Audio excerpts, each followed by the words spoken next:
Hello, Pewter people. Scott Reynolds here with another Pewter Pulse. The Bucs really need to go at least 6-1 down the stretch to finish with 10 games, which may put them in contention for an NFC wildcard playoff spot.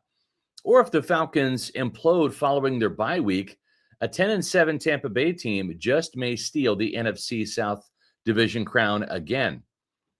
We know that the game against the 7-3 Chargers in LA will be tough, and that every other Bucs opponent left on the schedule has a losing record.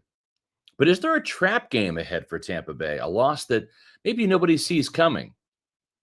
I'll talk about that in a minute. But first, your reminder to hit the thumbs up button, give us a like, and also leave a comment. Doing those two things helps us with the YouTube algorithm, gets us in front of more awesome Bucs fans like you, so it's greatly appreciated. Now, on to today's Pewter Pulse. And we'll see if there's a trap game on this Bucs schedule and if the team can avoid getting trapped. So, what is a trap game? Well, it's a loss that a team incurs against a lesser opponent, oftentimes when a team is looking ahead towards a bigger game on the horizon.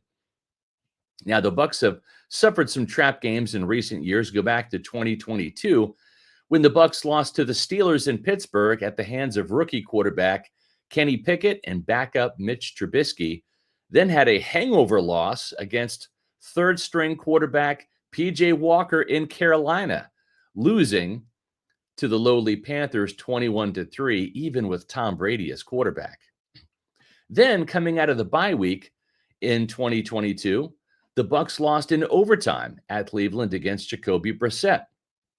That game shouldn't have gone to overtime. Poor clock management and game management by Todd Bowles led to that loss in a game that the Bucs should have won. Last year, the Bucs had no business losing to the 5-6 Colts in Indianapolis, but Gardner Minshew beat them. Tampa Bay had a trap game earlier this season, losing to the 0-2 Denver Broncos and quarterback Bo Nix, who's a rookie. It was obvious some Bucs players expected the 2-0 Tampa Bay team to just show up and win, and that's the kind of mentality that will get you beat in the NFL. So let's go through the remaining schedule. After the bye week, you'll see that under head coach Todd Bowles, the Bucs are 0-2 coming out of the bye week. So could Tommy DeVito and the Giants be a trap game for the Bucs down the stretch? Unfortunately, the Bucs defense has made unheralded quarterbacks look like Pro Bowlers on occasion. The Bucs play the Panthers in Carolina in Week 13 and in Tampa Bay in Week 17. Former offensive coordinator and Panthers head coach Dave Canales has already gotten a win that has caused a head coach to be fired in the NFC South. Will he do that to Todd Bowles? The Panthers beat the Saints a few weeks ago, and Dennis Allen was fired the next day. The Panthers are now 3-7 and have a bye week this week and a game against the Chiefs before hosting the Bucs. Carolina has won the last two, so look out. The Bucs return home to play the Raiders the next week, and that's a team in real disarray. I don't even know who the starting quarterback is going to be that particular game.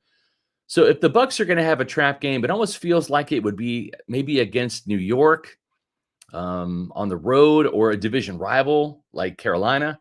Of the remaining games on the schedule, for some reason, I'm least concerned about the Las Vegas Raiders. We'll see what happens.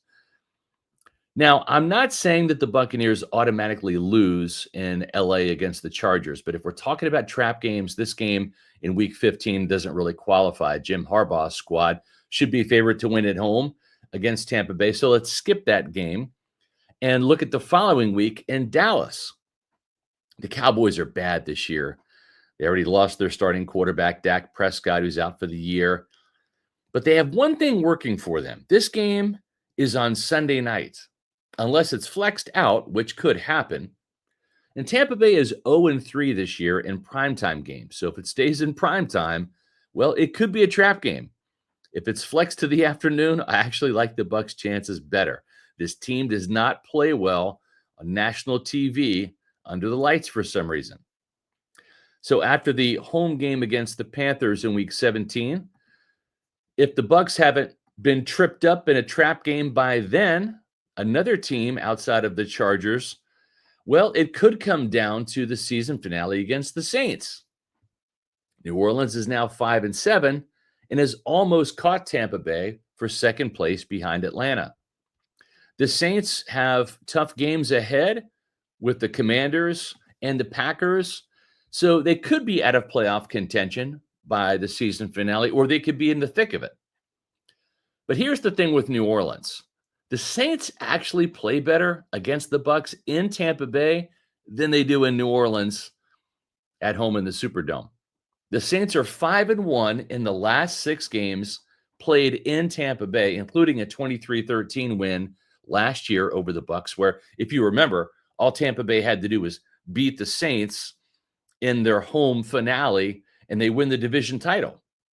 That didn't happen. They had to go win it the next week at Carolina to finally clinch the NFC South championship again. I hope I'm wrong. And if I am, then call me out in the comments below or call me out in the Pewter Report podcast. But I just have a funny feeling the Bucs will succumb to one of these potential trap games, in addition to losing to the Chargers, and finish 9-8 and just miss out on the playoffs. I just don't trust Todd Bowles' defense. And if that's the case, it likely costs Bowles his job. If I had to bet on which game could trip up the Bucs, I would say New Orleans is the trap game in Week 18. It doesn't matter who the head coach is, Sean Payton, Dennis Allen, or maybe it's this year's interim head coach, Darren Rizzi, who is 2-0 as a head coach right now. Bowles and the Bucs have always had trouble in Tampa Bay with the Saints. So there might be a playoff berth on the line in Week 18. Can the Bucs get it done? We'll see. Stay tuned. We want you to stay tuned to Pewter Report TV. That's our YouTube channel where you can find more Pewter Pulse episodes and other great Bucs video content like the Pewter Report podcast, the Pewter Pregame Show, which happens at 9 o'clock every Sunday right here on Pewter Report TV, as well as Pewter Game Day. So make sure you hit the subscribe button. And also make sure you follow us on X, Facebook, and Instagram at Pewter Report. And make sure you're visiting pewterreport.com for all the game coverage, the breaking news, the inside scoop, the injury updates, and our expert analysis. And I'll be back soon with the new Pewter Pulse.